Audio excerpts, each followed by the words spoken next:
Hi, I'm Chris Swanson of Toastmasters at Memorial Hospital.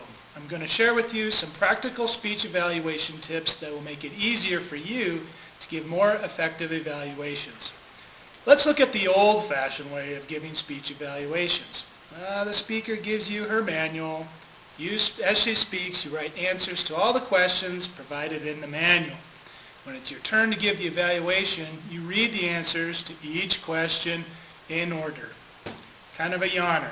Yes, you've answered all the questions, and yes, you've done what you're supposed to, but chances are the evaluation falls short of being as useful and memorable as you had hoped. Let's try something different.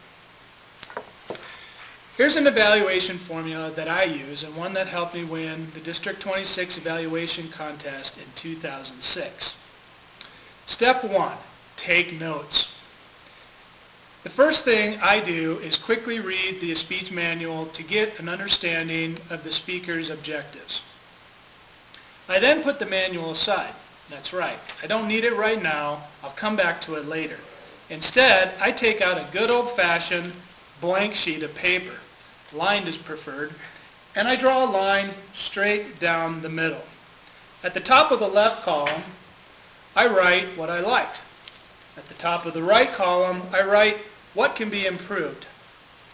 Now as the speaker speaks, I jot down everything I observe in the appropriate column. Generally, there are 3 things I look for. 1. Speech organization. Did it flow well? Did it have a clear opening and a conclusion? 2. The speech mechanics. I look for the vocal variety, the eye contact, the gestures. And 3. Speech emotion. How convincing was the speech, and was I engaged? Now for the less experienced speakers, more of my comments tend to be about speech organization and the mechanics. For the more experienced speakers, more of my comments tend to be about advanced mechanics and definitely the emotions. By the time the speech is done, I should have a healthy laundry list in each column, looking a little bit like this. It's now time for step 2, quickly preparing for the evaluation. And I mean quickly. There may be other things that are going on in the meeting. There are speeches, table talks, and so forth, but it still hardly seems like enough time to prepare the evaluation. So keeping the evaluation simple is the key. And here's how I do it. I first go to my what I liked column. I've written a lot, but I don't want to read everything. It's way too much information, and I simply don't have enough time to read it all. I need to narrow things down. So I look at it, spend some time, and I find the one thing I absolutely liked most, something that was special, something above expectation for this speech manual assignment. In this case, I really liked how Susan tied her whole speech with a common theme. After each idea, she came back to the main theme to emphasize it. I draw a big star next to the comment. Next, I find 3 more things I liked about Susan's speech. These comments should probably be related to her speech assignment.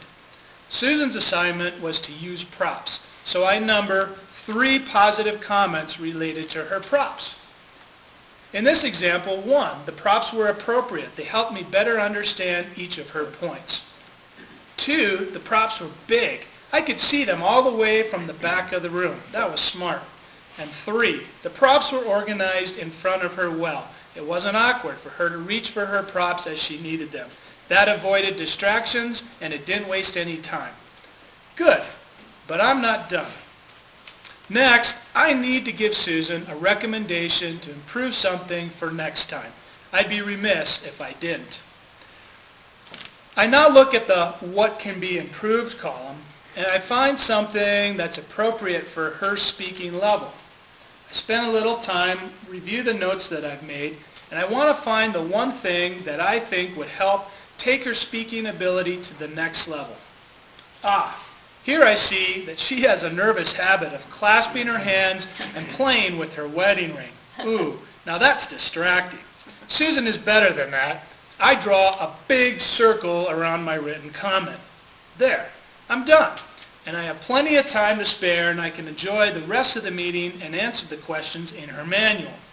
On to step 3, deliver the evaluation. As Susan's evaluator, I make a point to accomplish two things, and they're the most important things. Educate Susan and motivate Susan. The evaluation I've prepared will do exactly that. It starts positive, gives her something to improve for next time, and then finishes with a whole bunch of positive encouragement for her. I've also kept my evaluation simple. There's not a lot that she has to remember. And I'm certainly not going to read her a long, dull laundry list. No, that's called a tossed salad evaluation. Boring, forgettable. We want to deliver a main entree evaluation, something useful and something memorable. I've now shaken hands with the Toastmaster or the general evaluator, and at this time it's tempting to thank the Toastmaster, greet all my fellow Toastmasters, guests, and especially the speaker, and I might even begin my evaluation by telling Susan, hey, I really liked your speech, I would like to hear more of these. Only now, I've wasted 20 to 40 valuable seconds saying a whole lot of nothing. I only have 2 to 3 minutes to give an evaluation. Not very much time, so I don't want to waste any of it.